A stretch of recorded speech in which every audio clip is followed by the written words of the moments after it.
My sister Donna says I have a type A personality. I beg to differ. I mean, I get things done. Oh, yes, I do. And I admit I'm organized. Organization is the key to living a productive and focused life. She likes to throw that type A personality thing out into the atmosphere, especially around people, just to remind me that I'm not perfect. I know I'm not perfect. I've been waiting for years for her to come to the realization that I got issues just like everybody else. I'm doing okay financially, but I budget my money wisely. And I have a great marriage. But it's not like it doesn't take work on my part and on Donovan's part. The only thing Donna sees is the finished product. She never stays around long enough to see the work and sacrifice that goes into making what she deems perfect. You see, Donna thinks life should be easy. And it can be easy at times, but not all the time. I try to tell her easy comes and easy goes. There's some things in life you have to toil the land for, plant the seeds, water them, fertilize them, and make sure you give them enough time and sun to grow. For example, the courage and confidence that I'm told I radiate, oh, trust me, I didn't get it overnight. It took prayer and work and prayer and more work just for me to be standing here in these 5-inch heels, knowing full well I'm almost 6 feet without them. You see, Donna is 10 years younger than me, so she has no idea about some of the things I'm insecure about. In fact, Donna was just coming into the world when I was already growing taller than most of my classmates. I mean, what girl in her right mind wants to be the tallest girl in the class? Or in my case, the tallest person in the class. I absolutely hated picture day at school. You know, that's when the teachers would line us up by height in order to take class photos. Why would they do that, I used to wonder. It just made more sense to do it in alphabetical order, if you ask me. But guess what? No one ever asked.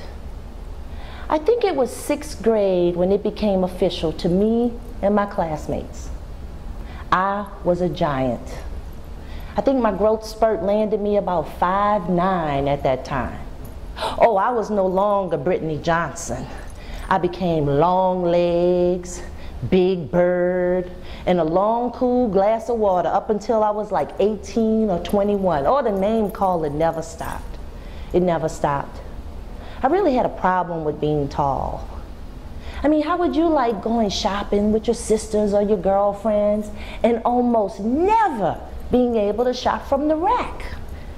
Everybody wants to be able to shop from the rack. I know I did. But I was pretty much confined to the big and tall stores for women. Being tall kind of made me feel like an oddball, made me feel like something was wrong with me. I remember when my dad decided he was going to have this conversation with me about being shy. He said, Brittany, being shy ain't going to get you anywhere in life.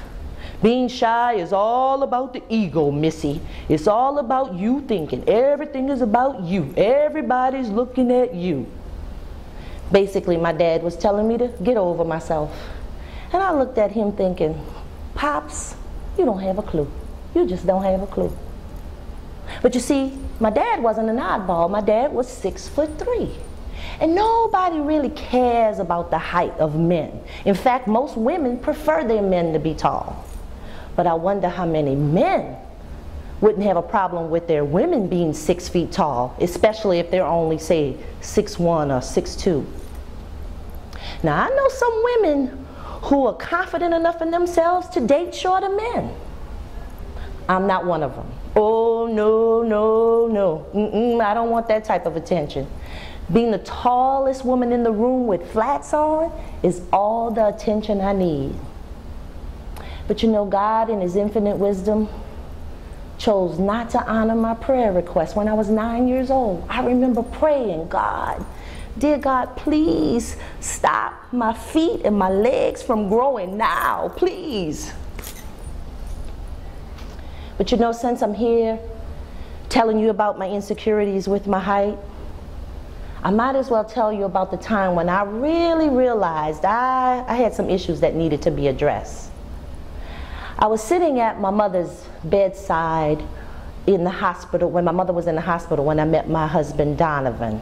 You see, he was my mother's nurse and her biggest encourager when she was sick in the hospital. Oh, he would come into her room even after his shift was over, and he would read her passages from the Bible, and he would laugh and talk with her. And of course, my mother grew very fond of him and thought that it would be a good idea for the two of us to meet.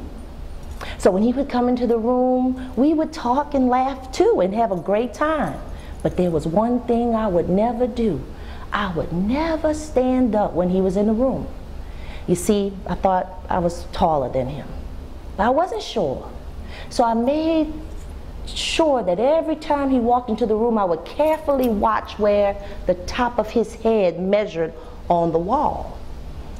One day, after carefully analyzing the facts, I got the courage to stand up while he was in the room.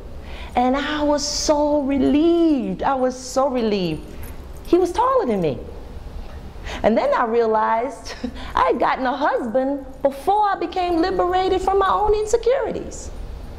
And that's when I decided to really get quiet, go into prayer, and face my self-hatred demon. And it was in that quiet time that I realized it wasn't that I didn't like being tall. The truth is, I just didn't like me.